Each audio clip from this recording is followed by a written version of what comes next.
Praise the lord. యేసుక్రీస్తు నామములో మీ అందరికీ శుభములు తెలియపరుస్తున్నాను. దేవునికి అభిషేకం, దేవునికి మహిమ, దేవునికి వెలుగు మీ అందరి మీద ఉండాలని దేవుని సన్నిధిలో ప్రార్థన చేస్తున్నాను. ఈ దినాల్లో దేవుని బిడ్డలారా, మరలా మీ అందరికీ మనవి చేస్తున్నాను, మీ ఆత్మీయ జీవితం మీద మనసు పెట్టండి. వేరే దేని మీద మనసు పెట్టవద్దు. మీకు నిజమే మీకు డబ్బులు అవసరం, మీకు ఆరోగ్యం కోసం, స్వస్థత కోసం మీరు దేవుని సన్నిధిలో కనిపెడుతున్నారు. నిజమే, మీకు స్వస్థత అవసరం. మీ బిడ్డలకు మ్యారేజ్ అవ్వాలి, మీ బిడ్డలు సెటిల్ అవ్వాలి, చదువు కోసం, కొంతమంది ఉద్యోగాల కోసం, ఉండటానికి ఒక ఇల్లు లేదని బాధపడుతున్న వాళ్ళు, ఇలాగా రకరకాల అవసరాలతో మీరు ఉన్నారు. ఇవన్నీ మీకు నీడే, నేను లేదంటలేదు. కానీ మీరు దేవుని మీద మీరు మనసు పెడితే, యేసయ్య మీద మీకు మనసు కలిగితే, ఇవన్నీ ఆటోమేటిక్గా దేవుడు సమకూర్చేస్తాడు. మీ లైఫ్ ధన్యకరంగా మారిపోతాయి. దేవుడు విశేషమైన కృపతో, శక్తితో, బలముతో మనం నింపగలుగుతాడు. దేవుని యొక్క ప్రసన్న మనం ఏలుబడి చేస్తాయి. దేవుని బిడ్డలారా, గడిచిన కొన్ని దినాలుగా మనము పరిశుద్ధాత్మ పెంతెకోస్తు నాడున అభిషేకం కుమరించబడిన తర్వాత జరిగిన కార్యాల గురించి మనం మాట్లాడుకుంటా వస్తున్నాం. దేవుని బిడ్డలారా, ఎప్పుడైతే ఈ పరిశుద్ధాత్మ అభిషేకం కుమరిపోచిందో వారు ఏం చేస్తారంటే ఈ భూ సంబంధమైన ధనాపేక్షకు దూరం అయిపోయారు. వెండి బంగారు వీటిపైన ఉన్న ఆశకు దూరం అయిపోయారు. దేవుడే మాకు వెండి, దేవుడే మాకు బంగారం, దేవుడే మాకు ధనము, దేవుడే మాకు బలము, దేవుడే మాకు సర్వమని స్థాయికి వచ్చేసారు. కాబట్టి ఆ ఆది అపోస్తల కాలంలో విశ్వాసులేమి, సేవకులేమి, వాళ్ళ దగ్గర ఉన్న సమస్తాన్ని దేవునికి వచ్చి సమర్పించి, మాకు ఉండటానికి ఇల్లును, కట్టుకోవడానికి బట్టలను, తినటానికి తిండి ఉంటే చాలు అనే నిర్ణయానికి వచ్చేసారు. ఆ క్రమంలోనే అపోస్తల కార్యం 2వ అధ్యాయం 45-46లో వాళ్ళ ఆస్తిపాస్తులన్నీ దేవుని సన్నిధికి తీసుకొచ్చారు. కొంతమంది ఏమో అపోస్తల కార్యం 4వ అధ్యాయానికి వస్తే వాళ్ళ ఆస్తిపాస్తులను అపోస్తల పాదాల దగ్గర పెట్టినట్టుగా మన పరిశుద్ధ గ్రంథంలో చూస్తున్నాం. 4వ అధ్యాయం 33-34లో మనం చూస్తున్నాం. దేవుని బిడ్డలారా, మరి అపోస్తలు మాత్రం అవన్నీ వాళ్ళు ఖాతాలు వేసుకున్నారంటే లేదు, వాళ్ళన్నింటినీ పంచిపెట్టేశారు. ఒక పోగు కూడా వాళ్ళ కోసం ఉంచుకోలేదు. అందుకొరకే బైబిల్ రాయబడి ఉంది, భిక్షగాడు దేవాలయం బయట కూర్చున్న భిక్షమెత్తే వ్యక్తి, అయ్యా మీ దగ్గర వెండి ఉంటే బంగారం ఉంటే ఇవ్వండి అని అడిగినప్పుడు, మా దగ్గర వెండి లేదు, బంగారం లేదు, యేసు నామం తప్ప ఏమి లేదని చెప్పి ఆ యేసు నామం ఇచ్చే శాశ్వతమైన ఆశీర్వాదాన్ని ప్రసాదించినట్టుగా మన పరిశుద్ధ గ్రంథంలో చూస్తున్నాం. ఇక్కడ ఒక విషయం చెప్పాలని నేను ఆశపడుతున్నాను.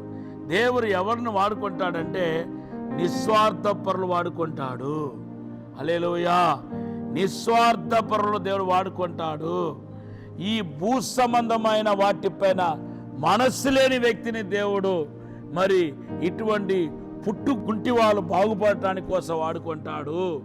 ఎవరైతే దేవాలయానికి వెళ్ళాలని ఆశ ఉన్నా వెళ్ళలేని స్థితిలో ఉన్నారో వాళ్ళు వెళ్ళటానికి దేవుడు అద్భుతాలు, సూచకలు, మత్కారాలు చేయాల్సి ఉంటుంది. ఆ అద్భుతాలు చేయడానికి ఒక సాధనంగా దేవుడు ఇటువంటి వారిని వాడుకుంటాడు. అంతేకాదు ధనాపేక్ష లేని వారిని వాడుకుంటాడు. ఆ పేరాశ లేని వారిని దేవుడు వాడుకుంటాడు. హల్లెలూయా.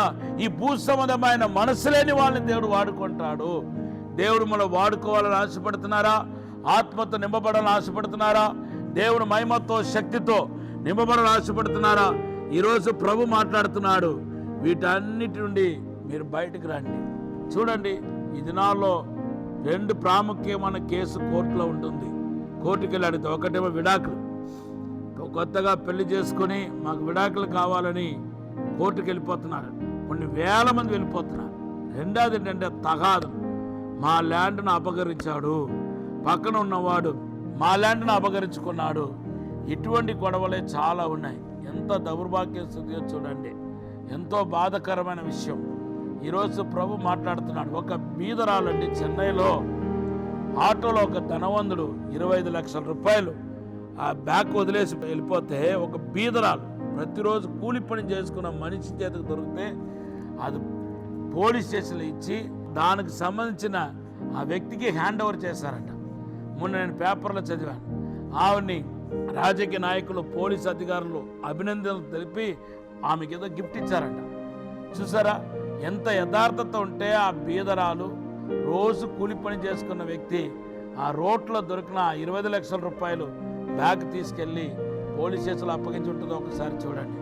అట్లానే కొంతమంది ఆటో డ్రైవర్స్ చాలా యథార్థమైన వాళ్ళు ఉన్నారు.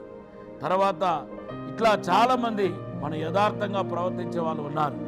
ఈరోజు ఈ యథార్థత ఎక్కడ ఉంటుందో అక్కడ దేవుని ఆశీస్సులు ఉంటాయి, దేవుని యొక్క అభిషేకం ఉంటాయి.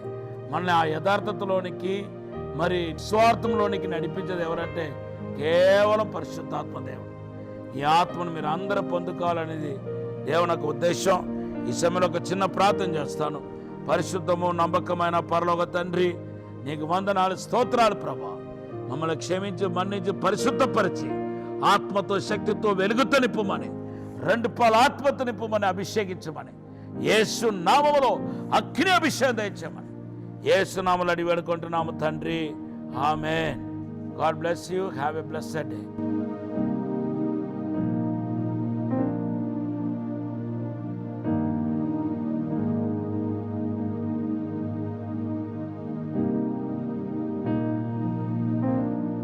రాజమహేంద్రవరంలో దహించు అగ్ని విస్ఫోటన సదస్సు, యూదా గోత్రపు సింహముల సమావేశం 2026 ఫిబ్రవరి 2, 3, 4, 5 తేదీలలో ప్రతిరోజు ఉదయం 9 గంటల నుండి ప్రారంభించబడును.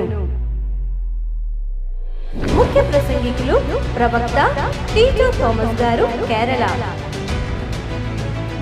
డాక్టర్ జయశీలన్ గారు చెన్నై, డాక్టర్ థామస్ గారు, డాక్టర్ శివ థామస్ గారు దహించు అగ్ని మినిస్ట్రీస్ రాజమహేంద్రవరం.